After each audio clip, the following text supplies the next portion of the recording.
pueden apreciar en la portada de este video, hoy vamos a hablar de un tema muy importante de la litigación oral, que son los argumentos basados en los juicios de expertos. Para poder abarcar este tema es importante saber qué son los juicios de expertos.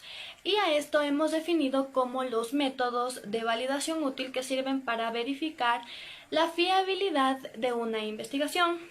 En algunos casos se los define como las opiniones informadas de personas con una larga trayectoria en un tema específico o en una materia determinada. Estos juicios de expertos se encargan de dar información, evidencia, juicios y valoraciones. Para poder continuar con este tema, nos basaremos en el autor Juan Ureta, peruano amante del derecho, en su libro titulado Técnicas de argumentación jurídica para la litigación oral y escrita, en donde nos determina que los juicios son importantes porque nos ayudan a comprender las verdaderas dimensiones del problema. De igual forma nos ayuda a determinar, establecer o desarrollar modelos alternativos que puedan dar fin o una solución a la controversia o al conflicto que se generó. De igual forma nos ayuda a clasificar la información, es decir, qué información es la que vamos a utilizar y qué información es la que no vamos a utilizar porque no es benigna en cuanto a nuestra investigación. Por otro lado, también nos dice que los juicios sirven para interpretar los resultados y por último nos ayudan a definir los atributos característicos de diferentes alternativas de problemas de decisión, los cuales son muy importantes dentro de una investigación para poder dar fin o poder dar una solución a este conflicto que se genera.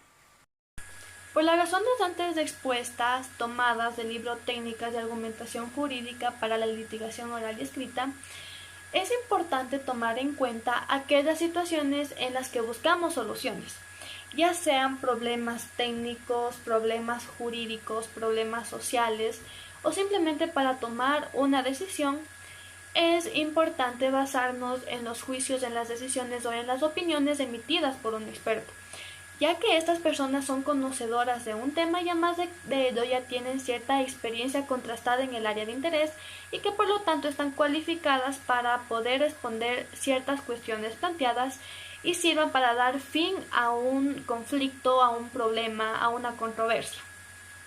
Por otro lado, se supone que en un ámbito de la realidad es de conocimientos de un técnico o un científico, lo que se llama campo, y que el experto es dominante de ese campo, es decir, el experto no es un novato, él conoce las limitaciones de su ciencia o técnica que le permitirán analizar o examinar el caso a profundidad a la luz de su ciencia o técnica. Para poder entrarnos más a profundidad del tema principal, que son los argumentos basados en el juicio de expertos, varios autores, especialmente Douglas Walton, establece que un argumento debe seguir los requisitos o las reglas del modelo de Tolman. Pero por tanto un argumento no puede ser aceptado solo porque cumpla con los requisitos que el modelo de Tolman establece, sino debe ser analizado especialmente sus premisas, ya que son muy importantes en cuanto a la toma de decisiones. Es por eso por lo que Walton nos establece las siguientes premisas.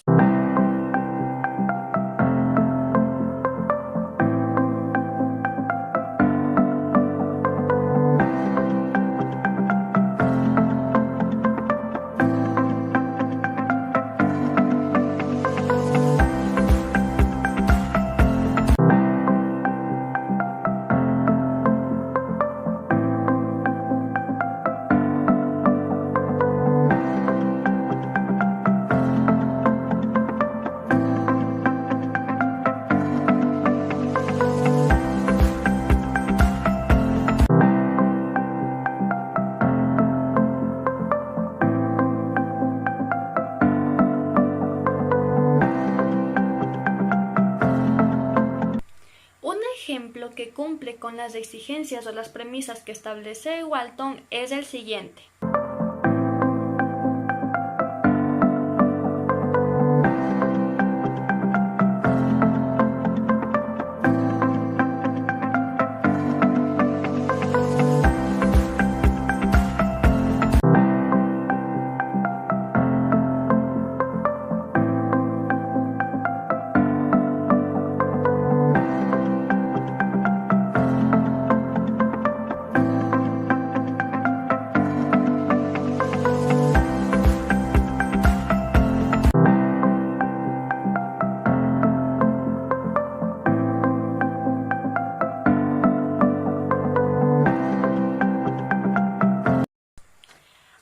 bien, conocidas ya las premisas de Douglas-Walton y un ejemplo de aquellas, nos trasladaremos al modelo de Tolman, que es muy similar al modelo de premisas que nos establece Douglas-Walton y es el siguiente.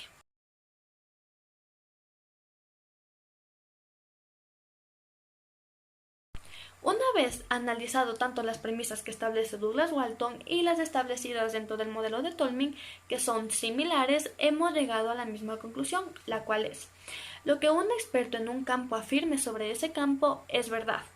Ahora bien, la premisa mayor o garantía dentro del modelo de Tolman autoriza y exige cierta evidencia para que se vuelva aceptable la conclusión, como por ejemplo, que tengamos a un auténtico experto y que exprese concretamente algo a favor de nuestra conclusión. De ahí que aparecen las famosas preguntas presuntivas, las cuales buscan cerciorarse de que esa evidencia no sea cuestionable. De tal modo, Walton establece ciertas preguntas críticas y subpreguntas al juicio de expertos, las cuales son las siguientes. Como primero tenemos a las preguntas de maestría con sus respectivas subpreguntas que las vamos a detallar más adelante. Estas buscan cerciorarse del reconocimiento y autoridad del experto entre las partes y la forma como se ha presentado su opinión. Si ésta tuvo malas prácticas, si ésta tuvo denuncias o incluso si su informe fue ambiguo o no cumplió con ciertos requisitos. Esto generaría cierta duda en su opinión, permitiendo justificar su rechazo, salvo que estas dudas sean esclarecidas dentro de su alegato.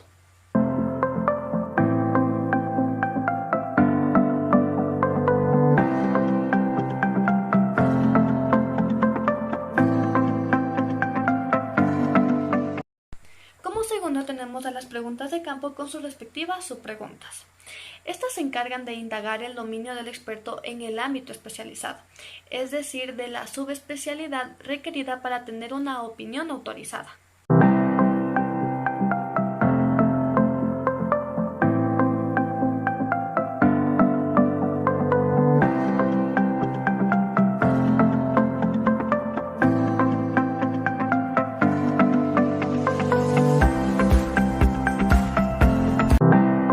Por consiguiente, tenemos a las preguntas de opinión con sus respectivas subpreguntas.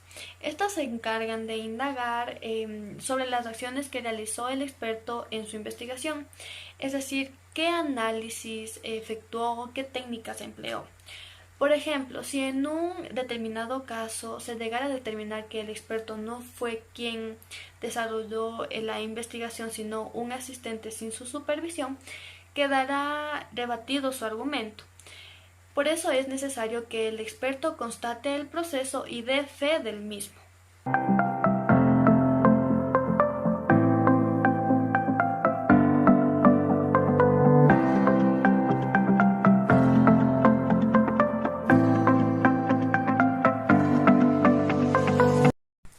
Por consiguiente, tenemos a las preguntas de confianza, las cuales apuntan a los aspectos personales del experto. Estas nos permiten echar sombra sobre su veracidad o seriedad del mismo. Esto nos acerca a un ataque ad hominem. En realidad es un factor importante.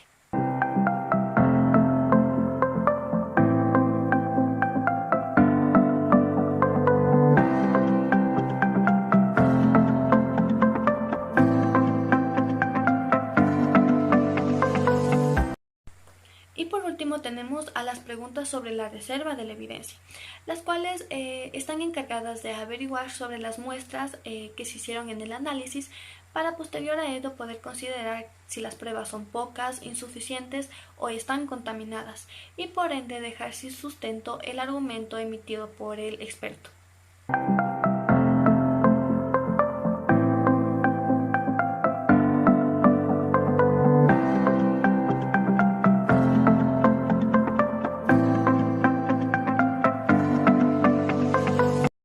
Cada una de estas preguntas es muy importante para la evaluación de la conclusión basada en el juicio de expertos en un caso dado. Finalmente, muchas veces se requiere de otras opiniones de diferentes expertos en otros campos y no basta con la opinión de un solo experto, ya sea esta positiva o negativa.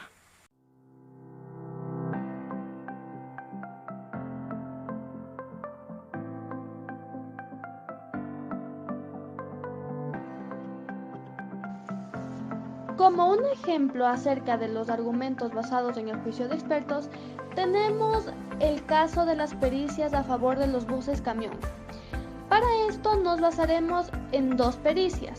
La primera es la efectuada supuestamente por el Colegio de Ingenieros del Perú e integrada por el ingeniero Luis Lastra y el ingeniero Danilo Valenzuela.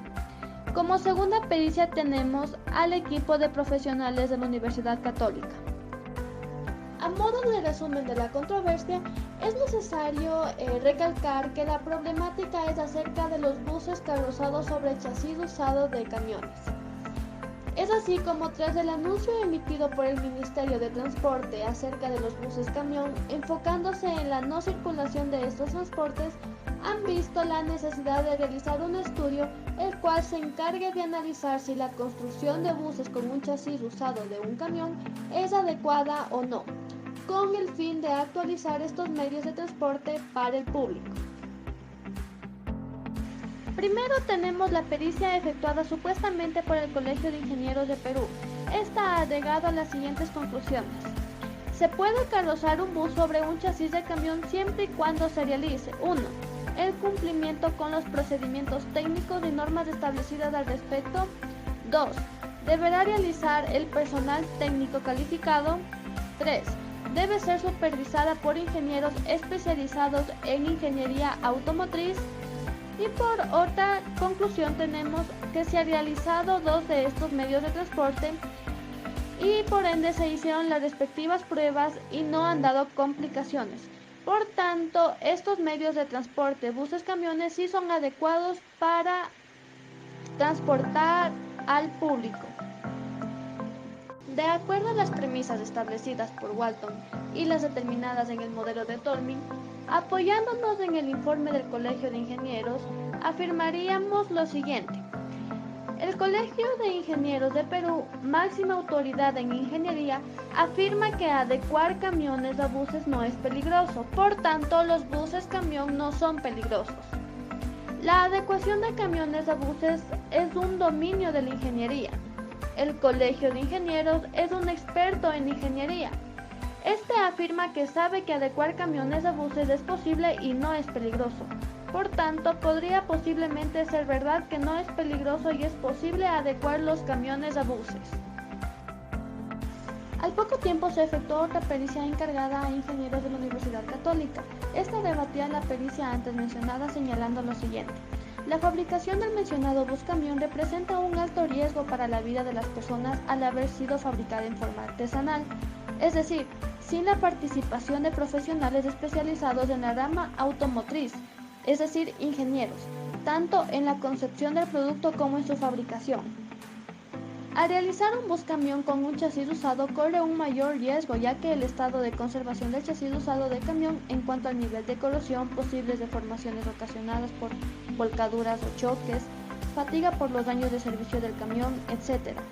Aspectos que son gravitantes para la seguridad del vehículo y consecuentemente su omisión desmerece al estudio realizado. Detallan también que el informe de los representantes del Colegio de Ingenieros es poco detallado y solo sirve de referencia para los 2 vehículos que tomaron como base fabricados de forma artesanal. Y concluyeron diciendo que para la creación de estos medios de transporte se necesita un fabricante de chasis reconocido internacionalmente, ya que dentro de su estado no hay especialistas en esas fabricaciones. Al haber presentado esta pericia, se está quitando consistencia a la primera pericia hecha, mostrando que hay discrepancias sobre la importancia de las anomalías que tienen los buses camión, las cuales son consideradas por la segunda pericia como graves. Por tanto, la primera pericia queda sin duda al existir cierta inconsistencia.